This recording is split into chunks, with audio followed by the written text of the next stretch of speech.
Bonjour à tous, c'est Jean-Luc Roux sur sa chaîne YouTube. Aujourd'hui, nous allons parler de la guerre dans l'espace. En effet, c'est une guerre de normes dans une industrie spatiale révélatrice d'un rapport de force asymétrique. Et oui, il s'agit dans cette guerre d'une influence normative et culturelle, et c'est le cas, par exemple, on voit dans le cas des modules d'amarrage de l'ISS. Dans les années 60, l'espace est devenu un terrain d'affrontement transversal, précaré des États et source d'affrontements politiques et idéologiques indirects.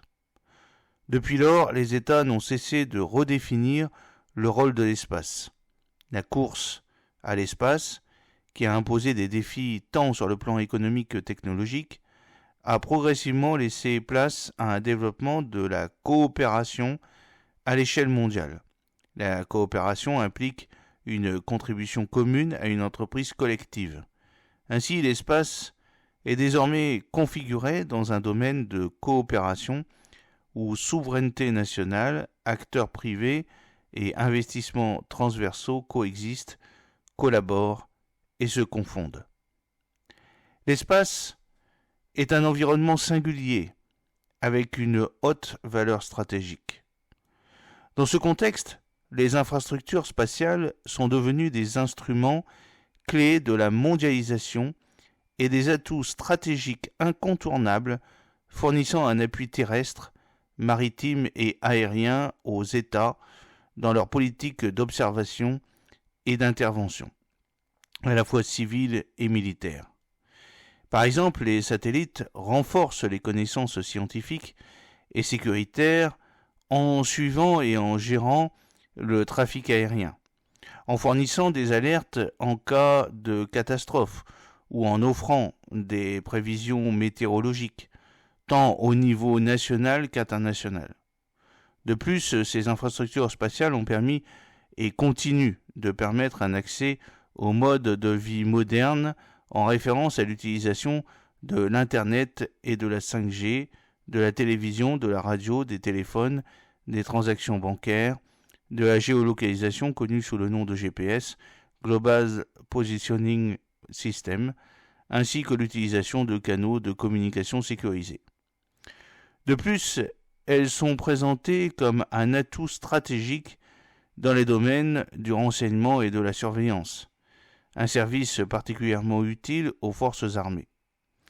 En effet, les satellites sont des vecteurs de la maîtrise de l'information. Les infrastructures spatiales permettent donc la visibilité, l'écoute et la diffusion stratégique des données collectées, assurant en partie la supériorité militaire à ceux qui possèdent ces ressources. Globalement, il a été estimé par Florence Parly que chaque jour, plus de 10 satellites sont en moyenne utilisés par un consommateur.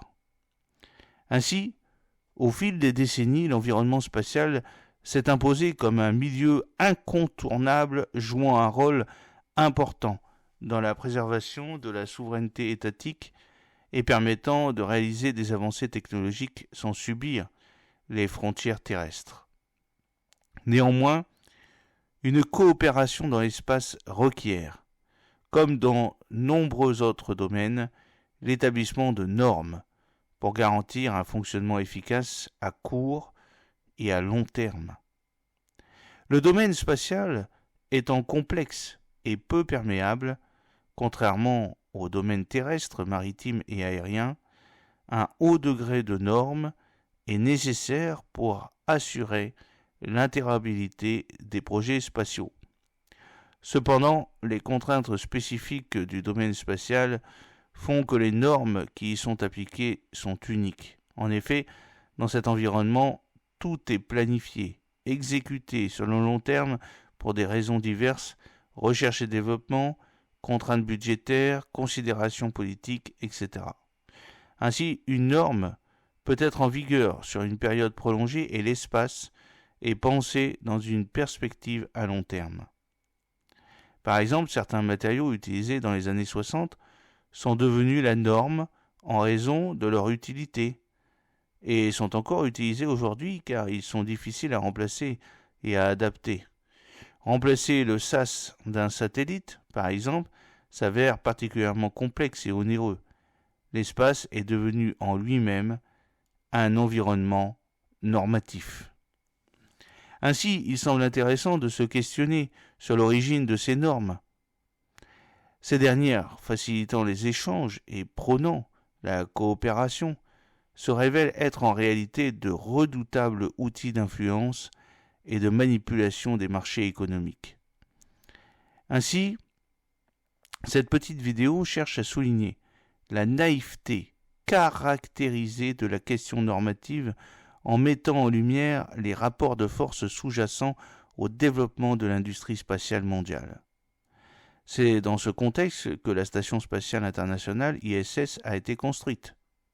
En tant que symbole de la coopération spatiale, elle est le résultat de la mise en place d'une succession de normes visant à faciliter les échanges, assurer la durabilité et la rentabilité. Plus précisément, certaines parties stratégiques de la station sont le fruit de l'imposition de normes sans lesquelles elle ne serait plus viable. C'est notamment le cas de ces modules d'amarrage. Alors rappelons un peu les modules d'amarrage qui sont un bras de fer entre la Russie et les États-Unis depuis les années 70. Rappelons-nous par exemple, en 1975, Apollo-Soyouz Test Project, ASTP, qui a été en fait une affaire de sexe. Ce bras de fer normatif fut initié le 24 mai 1975 lorsque l'astronaute soviétique Alexei Leonov et l'astronaute américain Thomas Stafford se sont serrés la main dans l'espace après l'amarrage de leurs deux vaisseaux concurrents en orbite basse. Ce rendez-vous spatial en orbite a symboliquement marqué la fin de la course à l'espace et le début de la coopération spatiale entre les deux grandes puissances.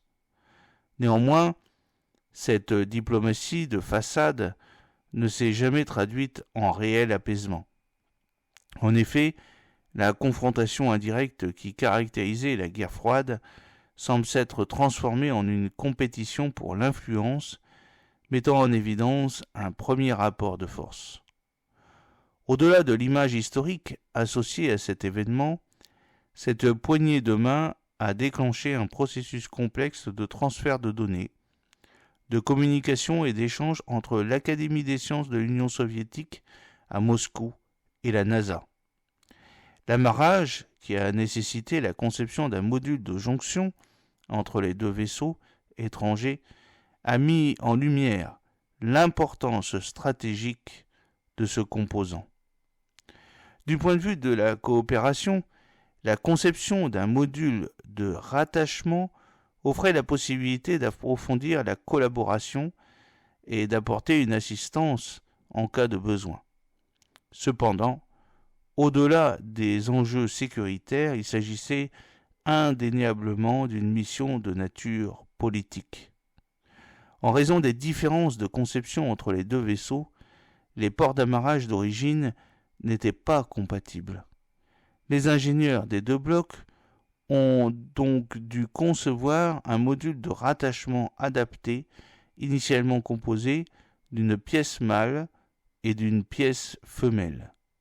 Par souci de représentation, aucun pays ne voulait utiliser la pièce femelle sur sa fusée. Ainsi, les ingénieurs ont développé un système dit hermaphrodite et hybride.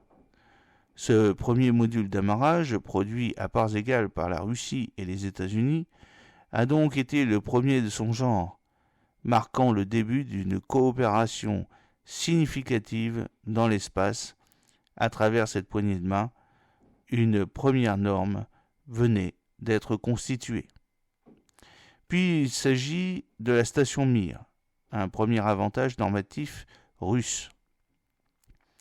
La station Mir, mise en orbite le 19 février 1986, fut la première station spatiale internationale. Suite à de multiples échecs des Américains dans la construction de leur propre station spatiale, Skylab, les astronautes américains, commencèrent leurs recherches à bord de la station spatiale soviétique. Par conséquent, un deuxième type d'adaptateur, d'origine soviétique, fut imposé aux navettes spatiales américaines. À ce moment-là, les Américains, dans le souci de ne pas perdre de temps, se virent contraints de se conformer aux normes édictées par les Soviétiques. Encouragé par le succès initial de cette manœuvre, l'URSS tenta même de promouvoir une norme universelle d'amarrage, Universal Docking System, visant à consolider cette supériorité technologique devenue stratégique. Cependant, cette initiative échoua en raison de considérations économiques liées au contexte social russe de l'époque. Cette tentative de monopoliser la technologie des modules d'amarrage souligne l'importance cruciale de maîtriser les normes. Ainsi, ce premier rapport de force pencha en faveur de l'URSS. Il y a eu ensuite la construction de l'ISS, la neutralisation du rapport de force, après l'arrêt de la station Mir en 2001 et le lancement de la Station spatiale internationale ISS en 1998, les États-Unis ont progressivement commencé à rééquilibrer le rapport de force. En effet, la station initiale résultait de l'assemblage d'un module russe à un module américain, ce qui signifiait que la Russie n'avait plus le contrôle exclusif de la station ni de ses décisions. Ainsi, à bord de l'ISS, il y a 3 types de systèmes d'amarrage. Le premier, connu sous le nom de système sonde-cône, est situé dans la partie russe de l'ISS et est compatible avec les vaisseaux Soyouz, Progress et les fusées européennes ATV, qui n'existent plus malheureusement. Le deuxième module, APAS, datant des années 70, permet le rattachement permanent de Zariska, module russe, et Unity, module américain. Enfin, le module d'amarrage CBM, situé du côté international américain de la station, autorise tous les modules non russes, tels que les cargos japonais UTV, les Sinus et les Dragons, à s'amarrer à l'ISS. Ainsi, durant les premières années de la station, le rapport de force s'est équilibré entre les Américains et les Russes. Les Pressurized Mating Adaptators, les PMA, sont l'encerclement américain. Bien que les 3 modules d'amarrage de la station présentent des spécificités différentes, ils ne sont pas compatibles entre eux. Par exemple, un module APAS ne peut en aucun cas être utilisé avec un module CBM. Cette complexité technique a été prise en compte par les États-Unis dès décembre 1998. Ils ont proposé des adaptateurs. Ces adaptateurs, appelés PMA, entièrement conçus par la société américaine Boeing, ont rapidement été adoptés comme la norme incontournable au sein de l'ISS, visant à améliorer l'efficacité et la facilité d'accès à la station. Au fil du temps, ces adaptateurs sont devenus emblématiques d'une stratégie américaine visant à consolider leur position, illustrant ainsi l'inversion du rapport de force au détriment du module russe, qui n'a pas été en mesure de proposer une alternative aux nouveaux acteurs du domaine spatial en quête d'une autonomie toujours croissante. En 2010, l'IDEA est devenue la norme internationale américaine. En 2010, un tournant majeur a eu lieu dans la compétition entre la Russie et les États-Unis pour établir la norme des modules d'amarrage dans l'espace. À cette date, les États-Unis ont fait valoir leurs normes en introduisant l'IDEA, International Docking Adaptator, développé par Boeing, et ont obtenu la reconnaissance formelle et l'adhésion des principales puissances spatiales, y compris l'Union européenne. Mais l'agence spatiale russe, Roscosmos, a officiellement reconnu cette norme, marquant ainsi la fin de cette rivalité. Cette victoire consacre les États-Unis comme leader dans ce domaine. L'International Docking System Standard, IDSS, fut le coup de grâce. L'IDSS, également connu sous le nom de NASA Docking System, représente la mise en pratique de la norme qui découle de l'adoption de l'IDEA comme standard officiel pour l'amarrage standard international.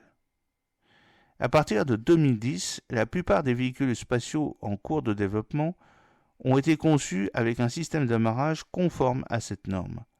C'est le cas notamment des Crew Dragon de SpaceX et de la capsule Orion, dont la construction implique des entreprises européennes telles que Airbus et Thales Alenia Space. Cette officialisation a permis aux États-Unis d'établir leur monopole sur la norme des modules d'amarrage. La création d'un système de monopole dès la porte d'entrée. Depuis les années 70, les États-Unis ont su s'imposer comme acteurs indispensables concernant l'accès à la Station spatiale internationale, créant ainsi une asymétrie du rapport de force. Cette fonction stratégique, en apparence modeste, confère aujourd'hui aux États-Unis un avantage stratégique et économique à long terme. En effet, chaque initiative entreprise par les États-Unis depuis cette période a conduit à l'acquisition d'un monopole. Ce monopole se traduit en valeur économique car tout vaisseau spatial souhaitant interagir avec la Station spatiale internationale et bientôt avec la Lunar Spatial Lunar Gateway, actuellement en construction, doit se conformer aux normes établies.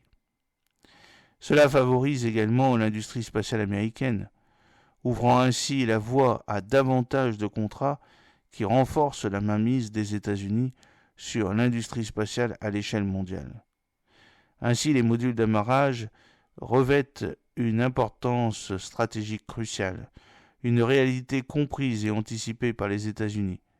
Ils ont ainsi instauré un système de monopole légitimé par les acteurs étatiques spatiaux sous le label de l'international.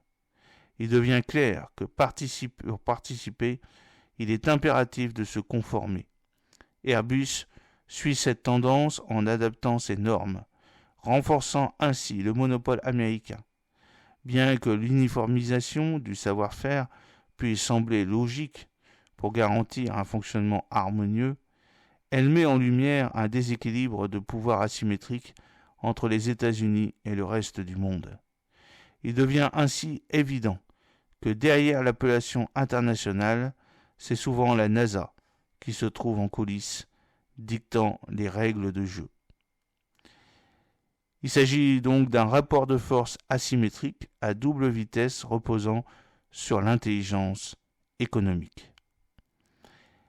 Il s'agit surtout d'une stratégie de l'étouffement. Avec la mise en place des PMA, les États-Unis adoptent une stratégie plus agressive pour renforcer leur monopole au sein de l'ISS. Dès la répartition des droits d'utilisation de la Station spatiale internationale, la NASA obtient 76,6% des droits contre 8,3% pour les Européens, 12,8% pour la JAXA et 2,3% pour l'Agence spatiale canadienne. De plus, avant l'introduction des PMA et la possibilité pour les lanceurs européens de rejoindre l'ISS, la NASA avait négocié 55% des droits d'utilisation du laboratoire Columbus en échange de l'utilisation des fusées américaines pour les lanceurs européens.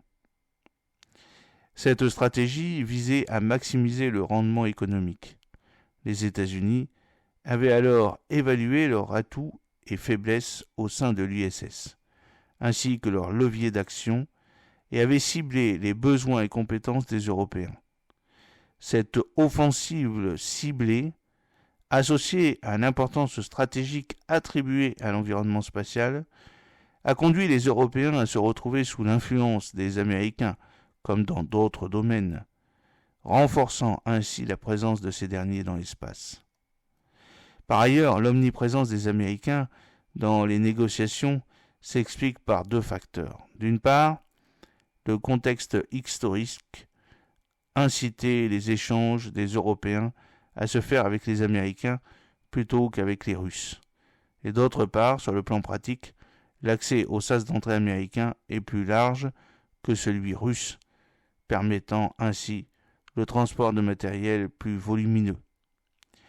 Il a fallu attendre jusqu'en 2006 pour qu'un premier astronaute européen, Thomas Reiter, puisse rejoindre l'ISS, alors que cette dernière avait été mise en orbite le 20 novembre 1998. Ainsi, cette stratégie d'étouffement à laquelle les Européens n'ont pas su résister reposait sur une anticipation des faiblesses américaines comme le manque de matériel de recherche, ainsi que sur une analyse approfondie des rapports de force et des capacités de l'adversaire à ce moment-là. Cela a créé une situation de dépendance, utilisée comme monnaie d'échange à fort rendement économique, car dans le processus de construction et de mise en activité de Columbus, les Américains n'avaient rien dépensé et en tirent un bénéfice plus important que les Européens. La stratégie du bon samaritain devenant protagoniste. Après cette première stratégie offensive, les États-Unis ont adopté une approche plus douce mais redoutable, celle de la domination par la norme. Cette stratégie vise à devenir incontournable en s'appropriant, le cas échéant, le monopole d'un élément hautement stratégique de l'ISS, tout en se présentant comme la figure du bon samaritain. En effet, sans le développement de l'adaptateur PMA, l'ISS redeviendrait la chasse gardée et exclusive des États-Unis et de la Russie, pénalisant ainsi davantage les autres acteurs spatiaux engagés dans une quête d'autonomie croissante. De plus, les Américains contrôlent la production des PMA en confiant le marché de la construction à Boeing, s'assurant ainsi un monopole économique et technologique de l'IDEA. Cette possibilité de maîtriser l'ensemble de la chaîne de production non délocalisable constitue un avantage indéniable pour les États-Unis, renforçant ainsi leur autonomie. Sous l'apparence du bon samaritain, les États-Unis influencent profondément un secteur entier de l'industrie spatiale, mettant en évidence leur influence déterminante. En rendant l'ISS accessible à un plus grand nombre d'acteurs, les États-Unis deviennent incontournables et s'attribuent simultanément un levier de puissance considérable fondé sur la norme comme instrument. Par ailleurs, les États-Unis imposent un cadre juridique pour officialiser ce monopole. Une charte IDSS précise les rôles de chaque partenaire dans le développement et la mise en place de cette norme. Dans cette charte, la NASA est désignée comme responsable de la gestion globale du projet, tandis que l'ESA, Agence spatiale européenne, Roscosmos, l'agence spatiale russe, la JAXA, l'agence spatiale japonaise, et l'ASC, l'agence spatiale canadienne, ne sont que des partenaires secondaires, soulignant ainsi l'asymétrie du rapport de force dans ce cas précis. La NASA a également signé des Memorandum of Understanding avec les différents pays partenaires de l'ISS pour établir un cadre juridique à son avantage, selon lequel le pays partenaire dispose d'un accès limité à l'ISS. Dans le cas de l'Union européenne, ce contrat deviendra caduc fin 2024. Cela met en lumière une stratégie consistant à obtenir un monopole en proposant une solution en apparence tout en renforçant le contrôle et l'omniprésence des États-Unis sur le marché. Le rôle de bon samaritain évolue ainsi vers celui de protagoniste. Est-ce une victoire américaine sur le long terme ? Les États-Unis vont-ils encore enfumer longtemps l'Union européenne ? Dans cette configuration, il est indéniable que depuis 2010, les Américains ont officiellement établi les règles du jeu. À court terme, la puissance américaine a su anticiper les problèmes de dépendance et a réussi, grâce à son module IDEA, à devenir un acteur incontournable de l'accès à la Station spatiale internationale, tout en la rendant plus rentable et dynamique. Cette approche complète, stratégique et particulièrement offensive a permis aux États-Unis de se positionner à court terme comme leader en matière de normes pour les modules d'amarrage dans l'industrie spatiale.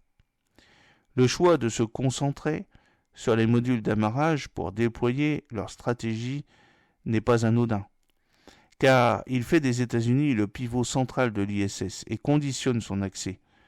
Sans porte, la station devient obsolète. À moyen terme, les États-Unis semblent également sortir victorieux. Le cas de la construction de la station lunaire Gateway en est la preuve. En effet, comme expliqué précédemment, les normes spatiales, une fois établies, influencent les rapports de force pendant des décennies. Ainsi, le choix des modules d'amarrage pour la Lunar Gateway est déjà en faveur des États-Unis, comme en témoigne la construction de la capsule Orion dans le cadre de la mission Artemis visant à ramener l'homme sur la Lune. Sur le long terme, il semble probable que les États-Unis continueront de maintenir leur avantage stratégique.